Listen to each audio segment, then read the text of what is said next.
Lucky. Hi friends, this is Professor B.D. Nathani from Jaipuria Institute of Management. At the outset, I am sure you are taking care of yourself and your family during these tough and testing times of COVID-19. In today's Jaipuria Tales, I am going to share with you a couple of small stories related to the brand ambassadors. Whenever we sign a brand ambassador for the company or for a brand to promote it, it is a big challenge. Shall we take the ambassador or shall we not? The reasons are whether he will be useful or not useful. I have worked in many companies.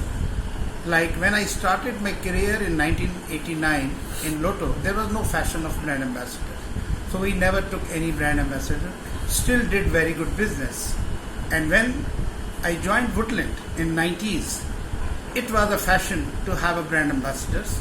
The companies like Reebok had signed the entire cricket team, which had Dhoni, Yuvraj, everyone.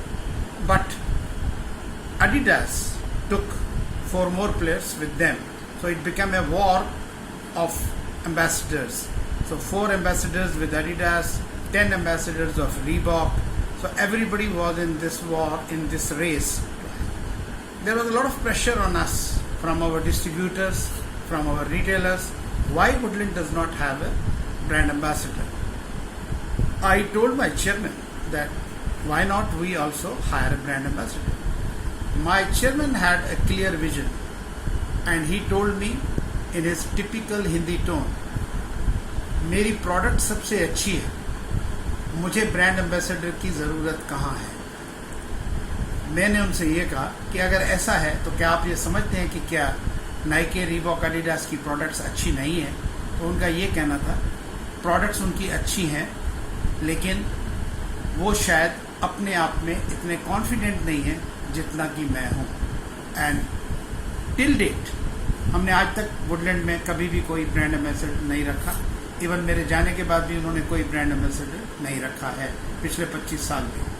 तो ये classic case है कि Woodland भी बहुत successful हुई और Adidas and Reebok भी बहुत सक्सेसफुल हुई। But I have a feeling कि FMCG products like toothpaste, like shampoo, like wafers and biscuits, These products go to rural India. हर गांव में ये प्रोडक्ट जाती है और वहाँ के लोग इतने एजुकेटेड नहीं होते हैं, क्योंकि रूरल और सेमी अर्बन एरियाज में उनके ऊपर बहुत इन्फ्लुएंस ब्रांड एम्बेसडर का होता है। तो मैंने ये नोटिस किया कि शैम्पूज, तेल और इन सब प्रोडक्ट्स के लिए एक ब्रांड एम्बेसडर का होना बड़ा ज़रूरी है, जबकि एक लाइफस्टाइल ब्रांड के लिए ये बहुत ज़रूरी नहीं है। ब्रांड्स उसके बिना भी चलती है क्योंकि क्वालिटी अच्छी है, और अगर उसका प्रमोशन सही है और टारगेट पता है कि कौन सा मेरा टारगेट कस्टमर है, तो we can succeed like in case of Woodland.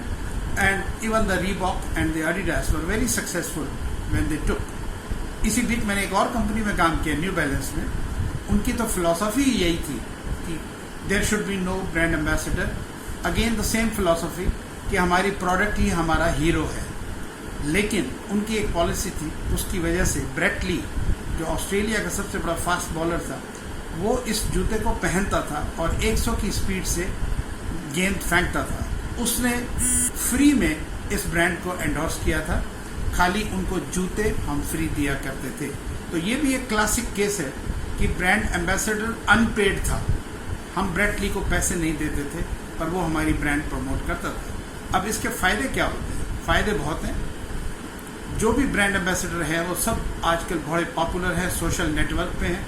वो आपको, आपकी ब्रांड को आगे ले जाते हैं और अवेयरनेस इतनी पैदा कर देते हैं कि बहुत सारे नए कस्टमर्स आपके शॉप्स पे आते हैं। तो आपकी जो सेल्स है, जो ग्रोथ है, वो बहुत बढ़ जाती है। तो मेरा एक्सपेरिमेंट जो रहा है लाइफ में और एक्सपीरियंस रहा है, वो यही कहता है कि ये ज़रूरी नहीं है कि ब्रांड एम्बेसडर हो, और बिना ब्रांड एम्बेसडर के भी ब्रांड सक्सेसफुल होती है। लेकिन अगर ब्रांड रूरल इंडिया और सेमी अर्बन इंडिया में जाना है तो शायद उसके बिना गुजारा नहीं है। Next time in the Jaipuria Tales, another story. Wait for that. Thank you very much. Crack it.